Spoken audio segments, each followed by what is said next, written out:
When the HOA president towed my truck from my own driveway at 2 a.m., she had no clue I literally owned the road her million-dollar house sits on, and could legally cut off her access forever. I came home from a 14-hour shift to find my work truck gone. My livelihood vanished. The diesel exhaust still hung in the air like evidence of theft. Security footage revealed the truth. There's Vivian Whitmore, our self-appointed neighborhood dictator, pointing and directing the tow truck driver with the confidence of someone who thinks rules don't apply to her. That smug wave she gave my camera, the satisfied little smirk as $60,000 worth of my equipment disappeared. The metallic taste of rage filled my mouth as I stood on the gravel driveway I'd been parking in legally for 15 years. 6 months later, she was sobbing in front of the city council, begging me not to declare her street unbuildable and destroy her property value forever. What would you do if your HOA tried to steal your property? Where are you watching from? Drop a comment. Let me back up and tell you how this whole mess started. My name's Garrett, and 3 years ago, I lost my wife, Elena, to cancer. She left me this modest ranch house in Pinecrest Meadows, 127 homes built between 1998 and 2003, back when contractors actually gave a damn about using real wood instead of particle board held together by hope and paint. The house sits on a corner lot with a circular driveway, technically 2 addresses, which becomes crucially important later. I'm a general contractor, 47 years old, and I work my ass off renovating historic buildings downtown. 60-hour weeks are normal when you're trying to preserve something beautiful in a world that wants to tear everything down for another Starbucks. My diesel F-350 with company logos isn't winning any beauty contests, but it's paid for, and sometimes I park my work trailer there too. The truck smells like sawdust and honest work, something that apparently offends certain people's delicate sensibilities. Pinecrest Meadows used to be a real neighborhood. Blue-collar folks who built these homes with their own hands and actually lived in them. Kids rode bikes in the street, neighbors borrowed sugar, and nobody gave a damn if your grass was exactly 2 3/4 inches tall. But around 2019, after property values shot through the roof, we got invaded by California transplants with more money than common sense. That's when the HOA formed, supposedly to protect property values. Translation: make sure the poors know their place. Here's the kicker. My lot predates those HOA covenants by exactly 6 months.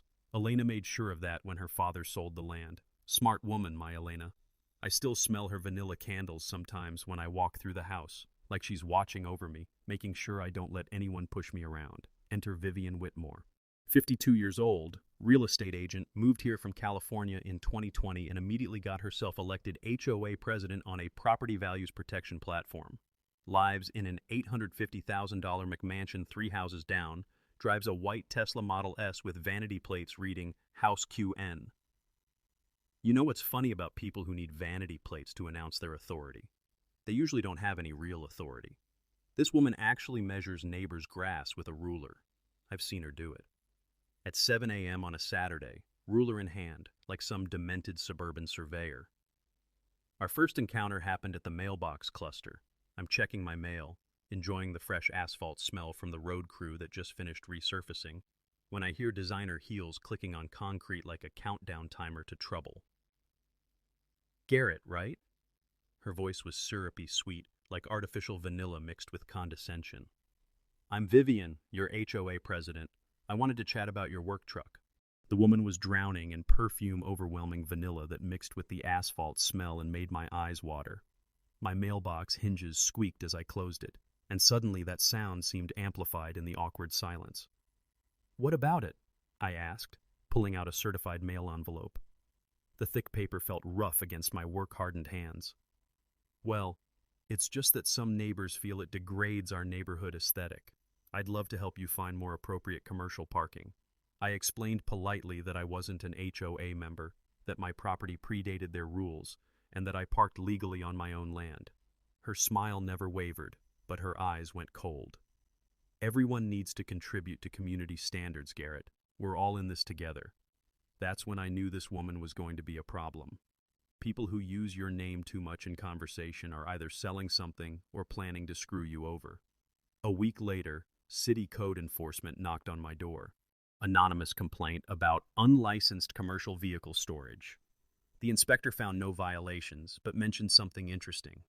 The complaint used very specific terminology language only someone with real estate knowledge would use.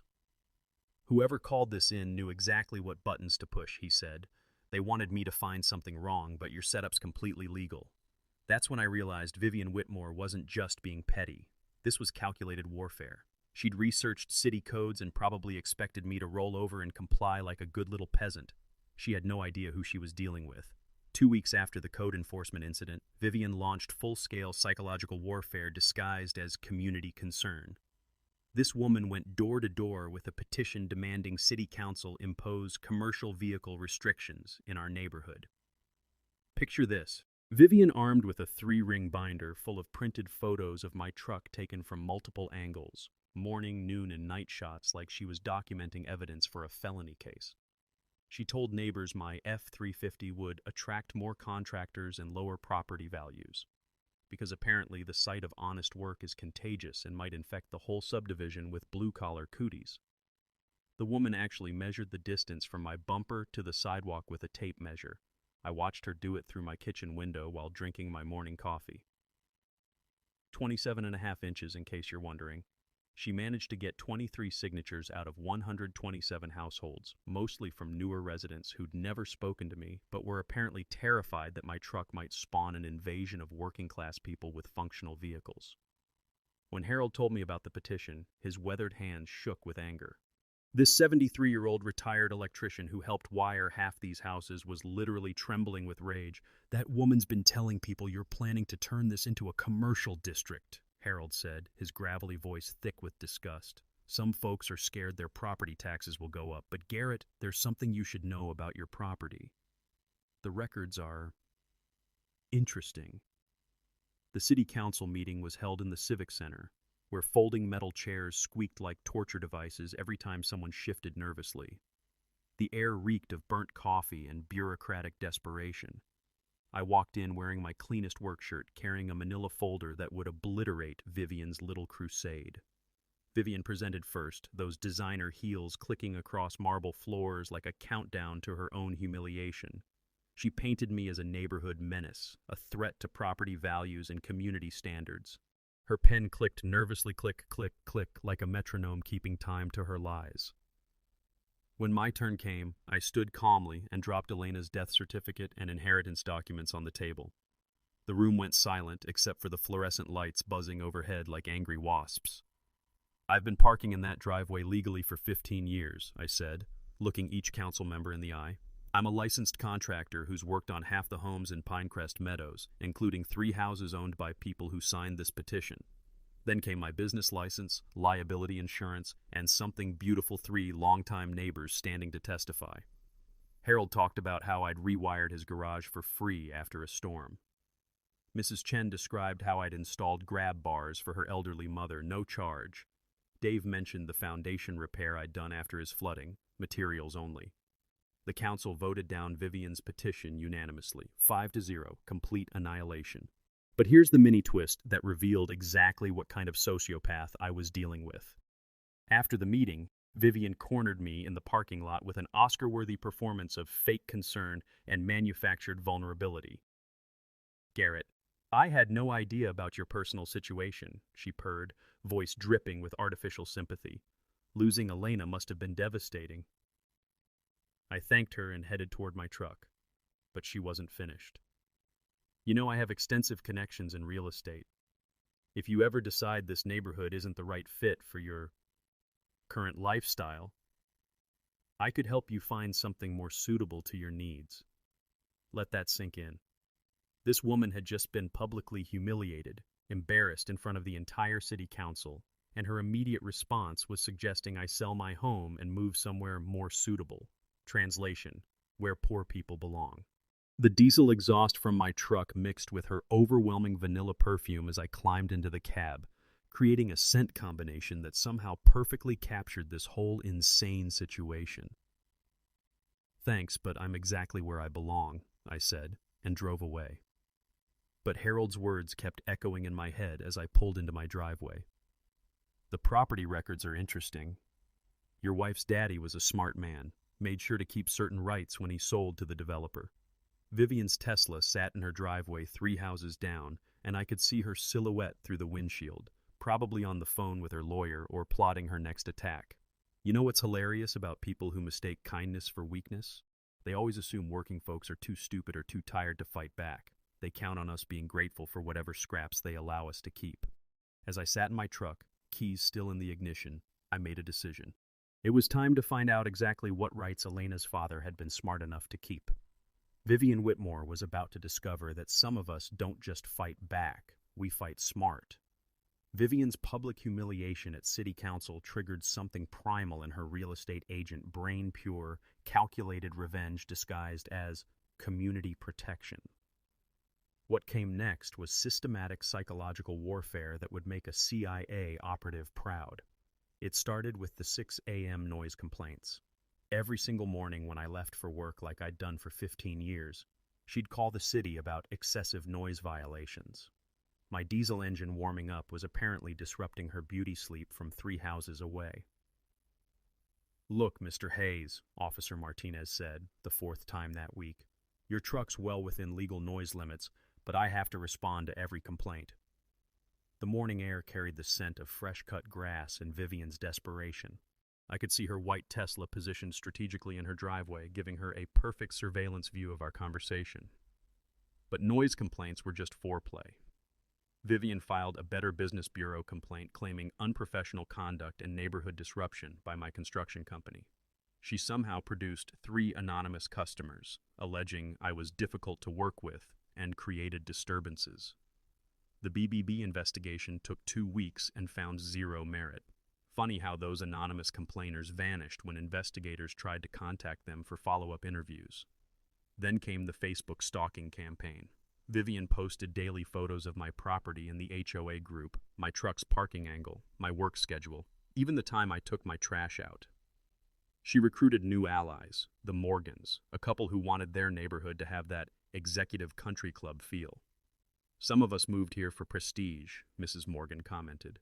"Not to live next to a construction depot." That's when I installed 6 HD security cameras with night vision and motion sensors.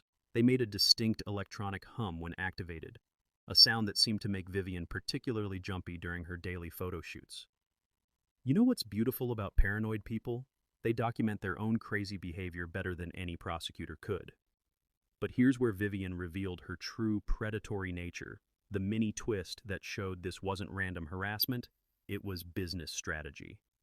My realtor friend Jake discovered Vivian had been telling potential buyers I was a problem neighbor who might impact their property enjoyment. She was actively sabotaging my property value while using my harassment as a selling point for other listings. Jake showed me 3 recent sale descriptions mentioning neighborhood improvements in progress and resolution of commercial vehicle concerns. "She's playing both sides," Jake said over coffee, his voice thick with professional disgust. "Creating the problem, then selling the solution to buyers who don't know the truth." The bitter espresso smell mixed with my black coffee somehow captured the exact taste of what we were dealing with. A businesswoman who saw my home as an obstacle to her profit margins. Then came the 2 a.m. towing incident that changed everything. I woke to the sound of chains and hydraulics. My F-350 was being hooked to a tow truck in my own driveway. I threw on clothes and ran outside, but the driver had already secured my livelihood. "Anonymous complaint about illegal street parking," he said, avoiding eye contact. "Trucks over city weight limit for overnight street parking. It's in my driveway. Front bumper's technically over the sidewalk easement. Makes it street parking under Ordinance 47B. There she was, Vivian, standing in her front yard in a silk bathrobe, arms crossed, watching $60,000 worth of my equipment disappear. When our eyes met, she smiled and gave me that same smug little wave from our first encounter. The metallic clank of tow chains echoed through the sleeping neighborhood as my ability to work vanished around the corner. The taste of pure rage filled my mouth, metallic and sharp like blood from a bitten tongue. Towing fees, $485. Storage, $95 per day. The cost of retrieving my livelihood. A week's wages I'd never earn back. But security footage revealed the smoking gun. Earlier that night, Vivian had crept around my driveway with a tape measure, calculating the exact distance from bumper to sidewalk. She'd researched the ordinance, measured the violation, and executed her plan with surgical precision. The woman had literally measured my truck's position to find a technicality that would cost me hundreds of dollars in a day's work. That moment, standing in my empty driveway at 2:30 a.m., watching the taillights of the tow truck disappear, I realized something crucial. I wasn't dealing with a crazy neighbor having a breakdown. I was dealing with a calculated predator who'd identified her prey and was systematically trying to force me out. Time to stop playing defense and start playing chess. And thanks to Harold's hint about interesting property records, I had a feeling the game was about to change dramatically in my favor. After the towing incident, Vivian apparently decided subtle psychological warfare wasn't moving fast enough. Time for legal intimidation, the nuclear option of suburban bullies who've run out of reasonable options. 3 days later, I found a thick envelope from Whitmore and Associates Legal Services in my mailbox.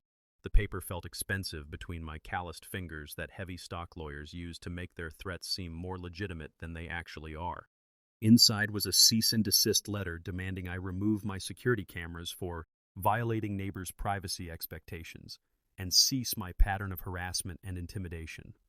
The letter claimed my cameras were causing Vivian severe emotional distress and threatened a lawsuit for intentional infliction of emotional distress, invasion of privacy, and creation of a hostile living environment. The kicker? A bill for $2,400 in legal fees that I was expected to pay immediately to avoid further legal complications. The sheer audacity was breathtaking. This woman had stalked my property for months, illegally had my truck towed, and was now claiming that my cameras pointing at my own property constituted harassment. I called Jake, my attorney friend who'd helped navigate construction contracts for years. His office smelled like leather-bound law books and the kind of confidence that comes from actually understanding the law, instead of just throwing around legal-sounding threats. "This is absolutely hilarious," Jake said, reading the letter with obvious amusement. "Cameras on your own property pointing at your own property are completely legal." Plus, her attorney made 3 factual errors about property line definitions and cited a case that was overturned in 1987. His pen tapped against the mahogany desk as he scanned the document. This wasn't written by anyone with real estate law experience. Looks like she hired the cheapest intimidation artist she could find on Craigslist. So what do I do? Let me respond for free. I'll explain basic property law to this amateur and mention that filing frivolous legal threats can result in state bar sanctions and fee reversals. But while Jake was demolishing Vivian's legal fantasy, she escalated on another front. She called an emergency HOA meeting to discuss what she dramatically termed the disruptive resident crisis threatening our community's future. 27 people showed up, the highest attendance in HOA history. Vivian presented an actual PowerPoint called Protecting Our Investment, the Haze Problem. She had pie charts showing declining property values in areas with commercial vehicle presence, and bar graphs comparing our neighborhood to similar executive communities. The woman had turned harassment into a multimedia presentation. The community center reeked of burnt coffee and nervous energy, as neighbors who'd known each other for decades found themselves choosing sides. Folding chairs creaked under the weight of manufactured controversy, while Vivian painted me as a neighborhood terrorist. "Garrett Hayes has demonstrated an escalating pattern of aggressive surveillance," she announced, clicking through photos of my security cameras like they were evidence of war crimes. "His intimidation equipment is creating a hostile environment that's destroying all our property values."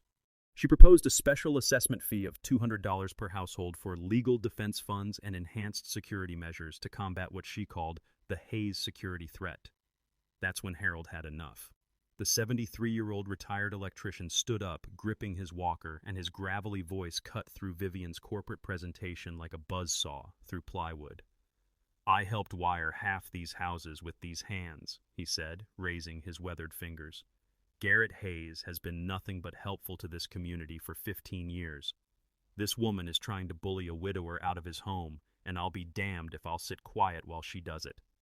Mrs. Chen stood next, followed by Dave, then 3 more longtime residents who walked out in solidarity. The room buzzed with uncomfortable murmurs as people realized they were watching their community tear itself apart. But here's the mini twist that revealed Vivian's complete psychological break. While she was busy playing victim at the HOA meeting, someone spray-painted "Move" across my garage door in foot-high red letters.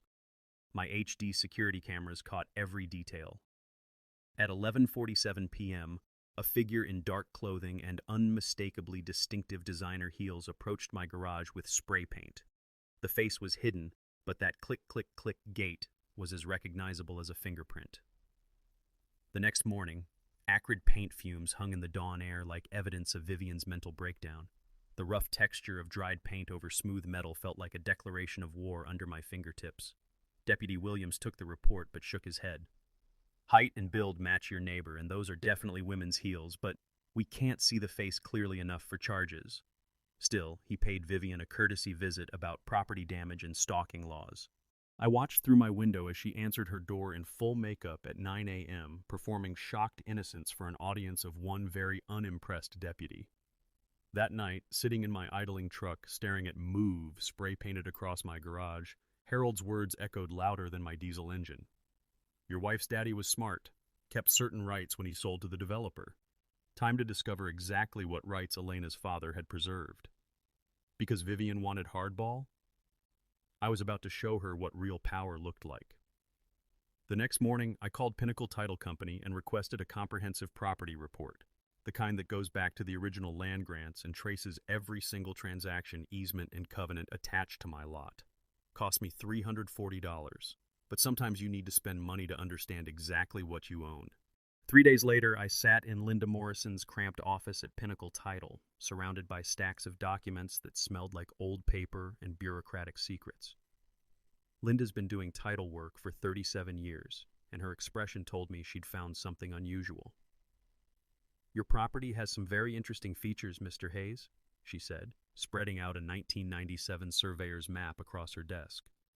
The paper crackled under her fingers as she pointed to a series of small notations I'd never noticed before. "When your wife's father sold this land to Meadowbrook Development Corporation, he retained ownership of something quite valuable, Pinecrest Drive itself, the actual road." I stared at the map, trying to process what she was telling me. "The road? The street your neighbors live on, including Ms. Whitmore's property, sits on land that belongs to you. Your lot includes a 60-foot wide strip that encompasses the entire roadway from Maple Street to the cul-de-sac." The implications hit me like a sledgehammer to the chest. Vivian's $1 million house, along with 47 others, accessed their properties via a road that I legally owned. Linda continued, her voice taking on the tone of someone delivering news that would change everything. "Meadowbrook Development went bankrupt in 2001. The road ownership was supposed to transfer to the city at that point, but the paperwork was never completed. You've been the legal owner of Pinecrest Drive for over 20 years. She pulled out another document, a handwritten note tucked inside Elena's jewelry box that I'd found the night before, following a hunch. Elena's father had left it there, along with the original property deed. "If anyone tries to bully you off this land," the note read in Elena's familiar handwriting, "check the 1997 survey markers. Daddy made sure we'd always have the upper hand." My hands shook as I held the note. Elena had known. She'd researched this during her father's estate settlement and left me the evidence, hidden but discoverable when I needed it most. Even in death, she was still protecting me. Jake arrived 20 minutes later, took one look at the documents, and let out a low whistle that echoed off the office walls. "This changes everything," he said, scanning the legal descriptions. "As the road owner, you have significant rights. You can legally restrict access, charge usage fees, install gates, or petition the city to reclassify the street." What does reclassification mean? You can request the city declare Pinecrest Drive a private road with public easement. That would give you veto power over any construction, renovation, or development that requires street access. Want to build an addition? You'd need Garrett's permission. Want to sell your house? Buyers would need to know they're purchasing property that depends on your goodwill for access. The musty smell of old documents mixed with fresh coffee from Linda's desk mug created an oddly comforting atmosphere as the full scope of my power became clear. "There's more," Linda said, pulling out a thick folder. "The city has been maintaining your road for over 20 years without legal authority. You're entitled to reimbursement for all maintenance costs, approximately $8,000 annually." Elena's faint perfume still lingered on the handwritten note as I held it up to the light. She'd left me more than just good memories and a paid-off mortgage. She'd left me the nuclear option.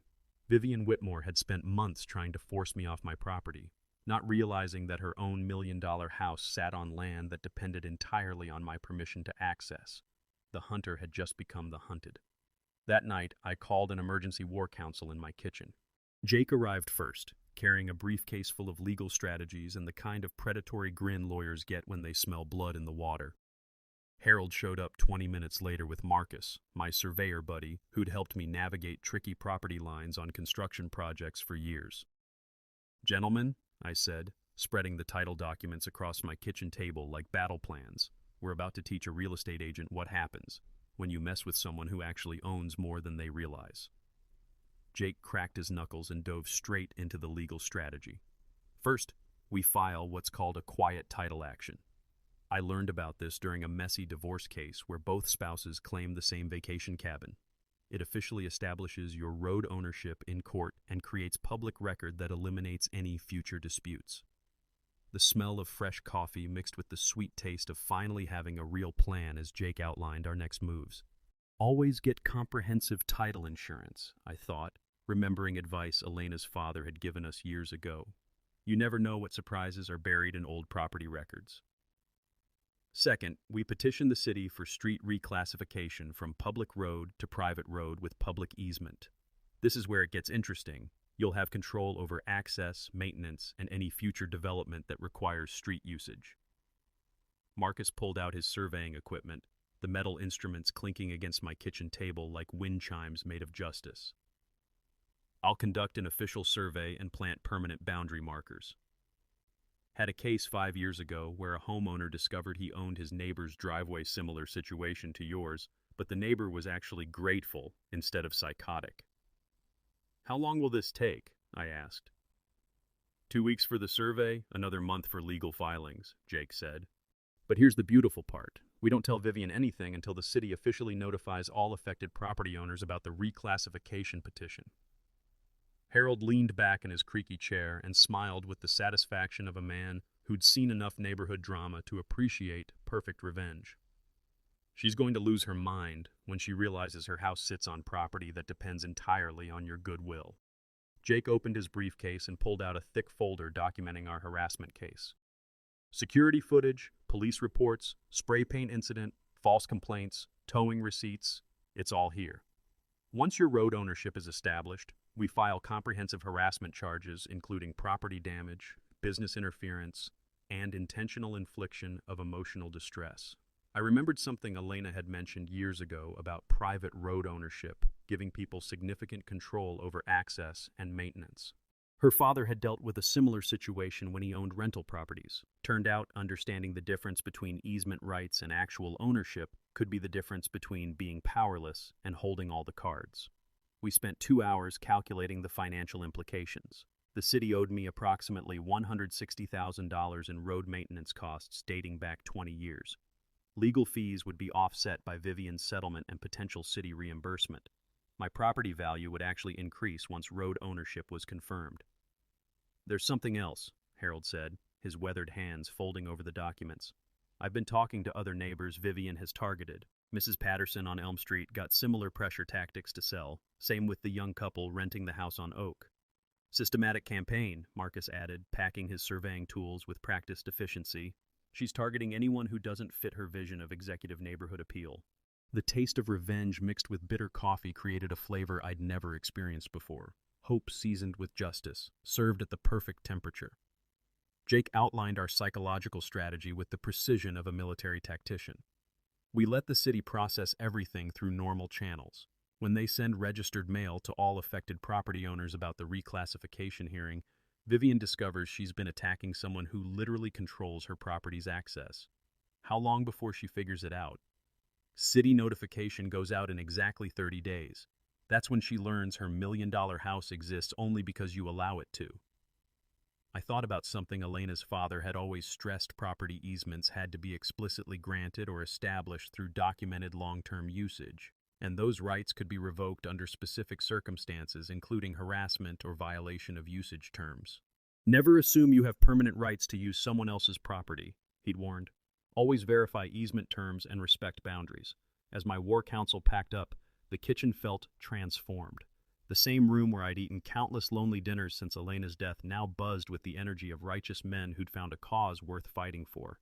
"Elena would be proud," Harold said, patting my shoulder with his calloused hand. "She always said her daddy was the smartest man she knew." Turns out she was absolutely right. The sound of chairs scraping against linoleum mixed with the distant purr of Vivian's Tesla pulling into her driveway 3 houses down. She had no idea her world was about to change forever. Time to show a bully what real power looked like. While my legal team quietly prepared the paperwork that would change everything, Vivian apparently sensed something was shifting in her favor, or so she thought.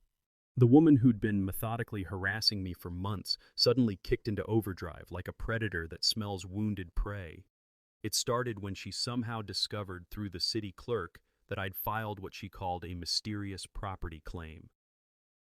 I watched through my kitchen window as she marched out of City Hall 3 days later, her face twisted with the kind of panic that comes from realizing you might not be holding all the cards after all. That's when the sabotage escalated from psychological to physical. I woke up Tuesday morning to find a nail strip stretched across my driveway, the kind tow trucks use to stop fleeing vehicles. Professional grade, perfectly positioned to catch both my work truck's front tires. The metallic smell of punctured rubber mixed with my morning coffee as I surveyed $340 worth of damage to 2 brand new Michelin tires. My security cameras had captured everything. At 3:17 a.m., a figure in a dark hoodie placed the strip with surgical precision, then disappeared into the shadows between houses. The build and gait looked familiar, but the face was completely obscured. "Smart," Deputy Williams said, reviewing the footage on my laptop screen. "Whoever did this knew exactly where your cameras were positioned and how to avoid facial identification." But here's what Vivian didn't know.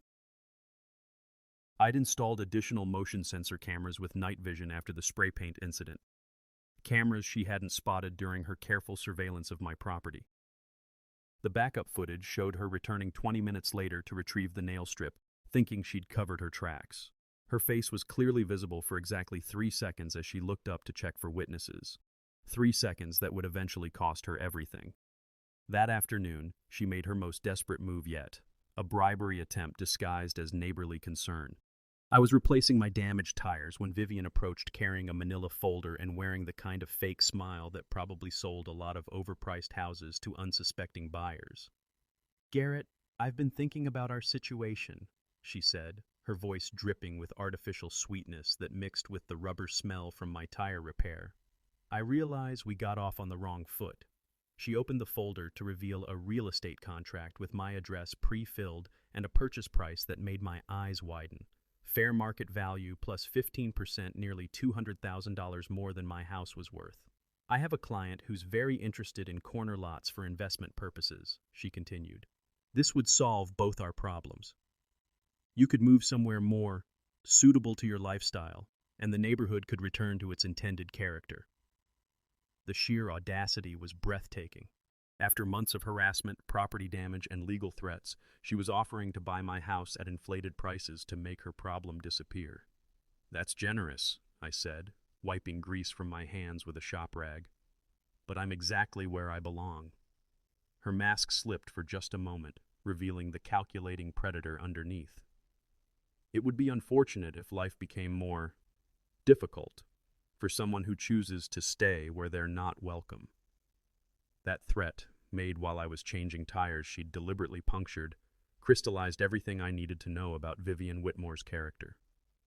Harold dropped the next bombshell that evening while we shared beers on my back porch. The old electrician had been doing his own investigation into Vivian's recent real estate activities. "She's been pressuring 3 other households to sell," he said, his weathered hands gripping a Budweiser that reflected the setting sun. "Mrs. Patterson, the Martinez family, and the young couple renting the Blue House on Oak Street. Same pattern harassment followed by generous offers. All people she considers undesirable. Elderly widow, Hispanic family with kids who play outside, and renters who park their older cars on the street. She's trying to flip the neighborhood demographics one house at a time." The pieces fell into place like a construction blueprint finally making sense. This wasn't random harassment. It was systematic, ethnic, and economic cleansing disguised as property value protection. That night, I sat in my truck with the engine running, watching Vivian's house 3 doors down. Every light was on, and I could see her silhouette pacing back and forth in her living room like a caged animal. The woman who'd spent months trying to force me out was now trapped in her own anxiety, probably wondering what legal landmine she'd stepped on. My phone buzzed with a text from Jake. Quiet title action filed. City notification goes out Monday. Hope she's ready for the surprise of her lifetime. The diesel exhaust from my truck mixed with the cool evening air, creating a scent that somehow captured this entire surreal situation. The smell of justice slowly building pressure like steam in a boiler. Vivian Whitmore had escalated this conflict beyond anything reasonable, and now she was about to discover that some people fight back with weapons she never saw coming. The Monday morning when city notifications went out, I watched through my kitchen window as the postal truck delivered registered mail to every house on Pinecrest Drive. Vivian's white Tesla was conspicuously absent from her driveway, probably showing houses to unsuspecting buyers who had no idea they were dealing with a woman on the verge of a complete breakdown. She returned around 3 p.m., and I'll never forget the sound she made when she opened that envelope. Even from 3 houses away, her shriek of rage cut through the afternoon air like a circular saw hitting a nail, the sound of someone's carefully constructed world collapsing in real time. By 4 p.m., she'd hired a private investigator to dig up dirt on me. I know because Harold spotted the guy taking photos of my house while pretending to check his phone. Former cop, probably desperate for work, willing to take money from a woman who was clearly losing her mind. Professional-looking fellow, Harold said, describing the PI over coffee. But he's asking questions about your business practices, your wife's death, even your financial situation. This woman's trying to build a case that you're unstable. The coffee tasted bitter as the implications sank in. Vivian wasn't just panicking, she was going nuclear, trying to destroy my reputation and business to force me out before I could use my newfound leverage. Tuesday brought anonymous flyers in every mailbox on the street. High-quality printing, professionally designed, with doctored photos making my property look neglected and dangerous. The headline read, "Neighborhood Safety Alert. Unstable Resident Threatens Community Values." The flyers claimed I was potentially dangerous since wife's death, and listed my work truck schedule as a security concern for children. They included cherry-picked photos from security footage, manipulated to make me appear threatening and unstable. But here's where Vivian's desperation finally betrayed her completely. My upgraded security cameras caught her distributing the flyers at 5:23 a.m., wearing the same designer workout clothes she'd worn to spy on my property dozens of times before. Her face was clearly visible in the morning light as she stuffed mailboxes with her character assassination attempt.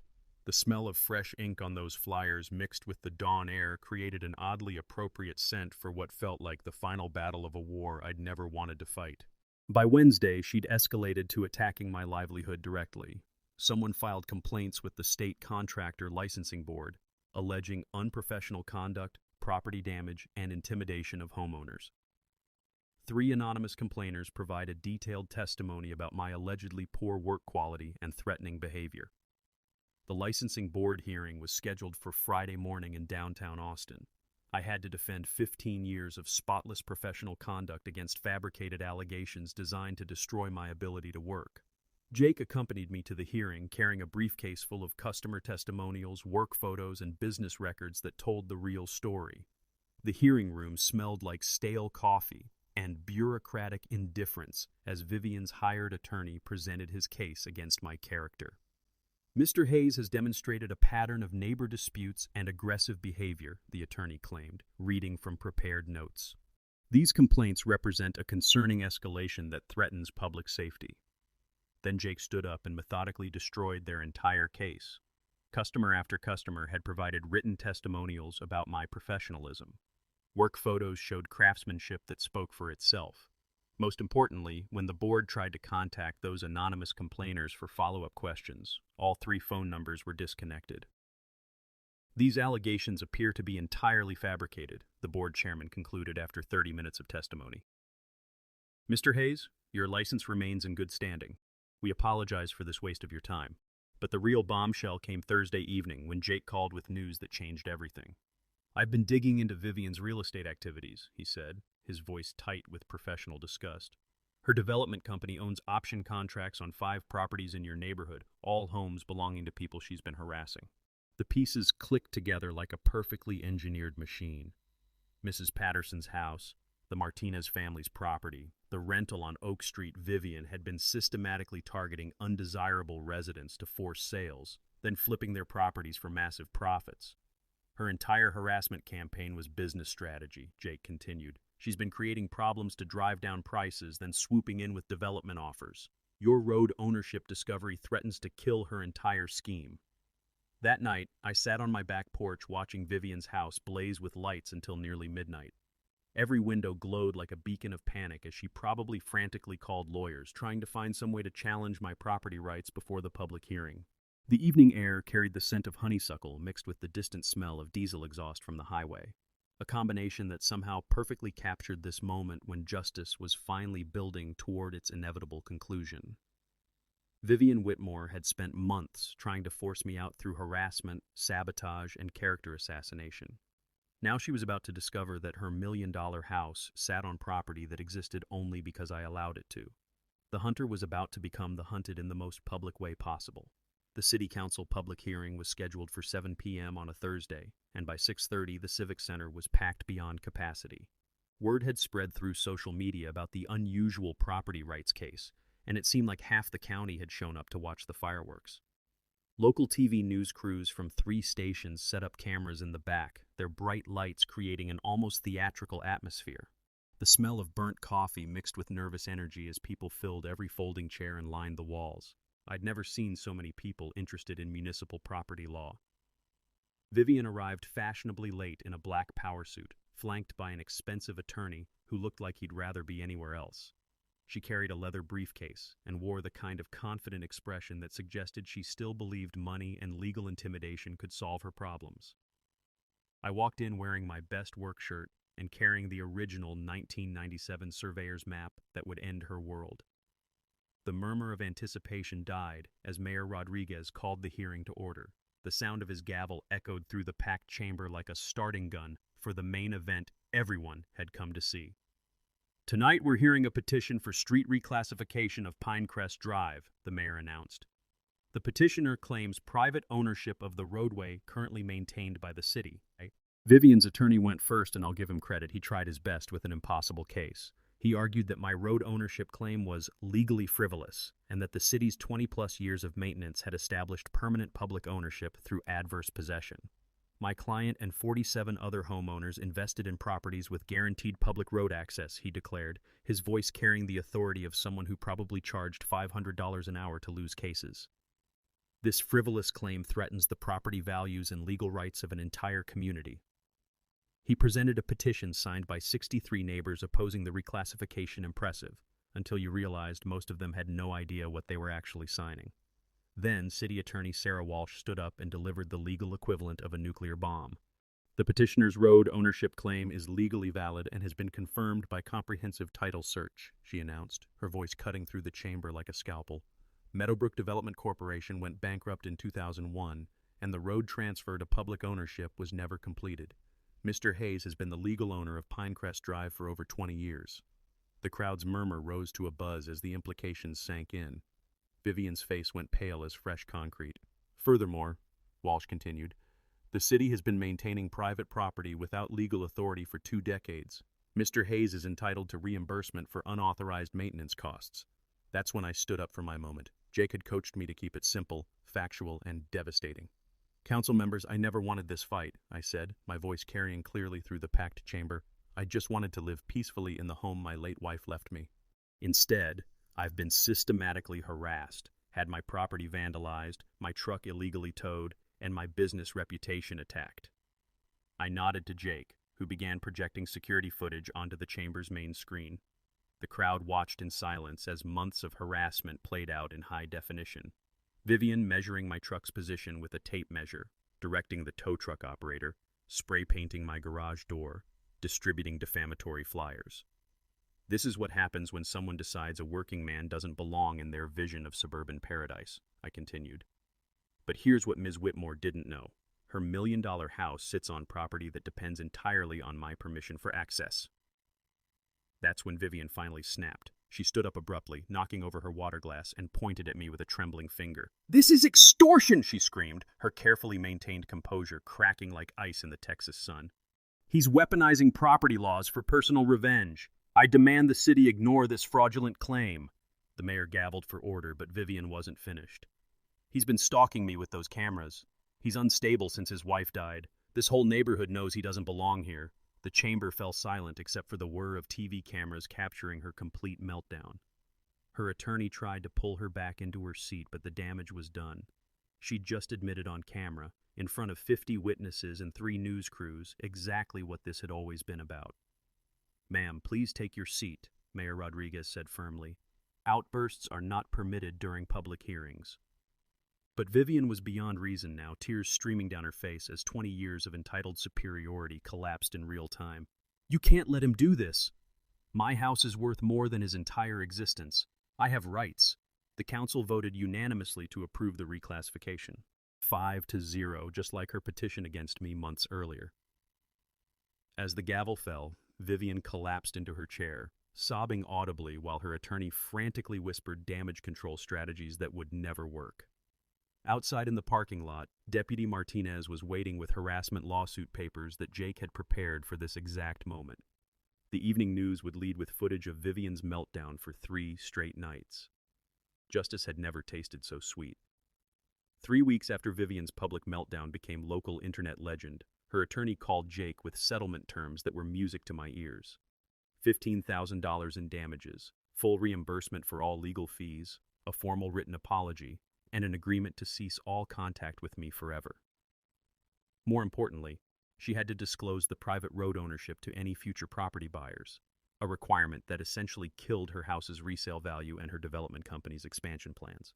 The settlement check arrived on a Tuesday, along with a 2-paragraph apology that read like it was written by a lawyer who'd given up all hope. Vivian's Tesla disappeared from the neighborhood that same week, followed by a for sale sign that would stay in her yard for 8 months before she finally accepted an offer 20% below asking price. But the real victory came in how our community healed itself. I organized the first annual Pinecrest Drive block party right there on the road I legally owned, complete with Harold manning a barbecue grill that filled the air with the smoky scent of victory. Mrs. Chen brought homemade dumplings, the Martinez kids set up a lemonade stand, and even the young couple from the rental house joined in with acoustic guitars and voices that turned our street into something that felt like home again. "Elena would have loved this," Harold said, flipping burgers while wearing an apron that read Master of the Grill. The old electrician had become our unofficial neighborhood historian, sharing stories about the early days when people actually talked to each other instead of measuring grass heights with rulers. The road ownership situation resolved itself more elegantly than anyone expected. I negotiated a formal public easement with the city that allowed them to continue maintenance while preserving my veto power over major developments. Property values actually increased once buyers realized they were purchasing homes in a neighborhood with guaranteed low-density zoning. The $18,000 reimbursement from the city, combined with Vivian's settlement, gave me the seed money for something Elena would have been proud of: the Elena Memorial Scholarship Fund for trade school students from working-class families. Every year, we award 3 scholarships to kids who want to learn skills that matter: plumbing, electrical work, carpentry, the trades that keep civilization running while real estate agents shuffle paper and pretend they're adding value to the world. The scholarship ceremony happens every spring in my backyard, where the scent of Elena's old rose garden mingles with the sound of power tools from my workshop. Last year's recipients included Maria Santos, who's now the top student in her electrical program, and David Kim, whose welding skills already surpass mine. But the best part? Harold started teaching basic property rights workshops at the community center, using my case as an example of why people need to understand what they actually own. The Know Your Rights sessions draw standing room-only crowds, and we've helped 6 other homeowners discover easements and property rights they never knew they had. Mrs. Patterson, the elderly widow Vivian had harassed, turned out to own mineral rights under 3 neighbors' properties, knowledge that stopped a pushy oil company from pressuring her into an unfavorable lease. The Martinez family discovered their backyard included water rights that made their property significantly more valuable than they'd realized. The ripple effects keep spreading. Our neighborhood became a model for property rights education, and the story inspired similar harassment victims across Texas to investigate their legal options. The local legal aid society now offers free Elena's Law workshops, teaching people how to research their own property rights and fight back against HOA overreach. 6 months after the hearing, I got a letter from a construction worker in Dallas who'd used our story to stop his HOA from forcing him to move his work truck. A widow in Houston discovered she owned the alley behind her house after reading about Elena's research methods online. Sometimes fighting back creates a roadmap for others to follow. As I write this, sitting on my back porch where Elena and I used to plan our retirement, the sound of children playing drifts down from the street I own, the street where neighbors help each other instead of measuring each other's grass, the street where working people belong just as much as anyone else. Elena's wedding ring still hangs on a chain around my neck, warm against my chest as the Texas sunset paints the sky the color of justice served at exactly the right temperature. Have you ever had to deal with an HOA nightmare that made you question your faith in humanity? Drop your story in the comments below. Misery loves company, but victory loves sharing the blueprint. And if you enjoyed watching a bully get exactly what she deserved, hit that subscribe button. Because sometimes the best revenge isn't living well, it's legally owning the road your enemies drive on. You've been watching HOA Stories, where entitled Karens get a reality check. If this episode gave you secondhand rage or satisfaction, hit that like, leave your take in the comments, and subscribe so you're the first in line for more weekly HOA chaos.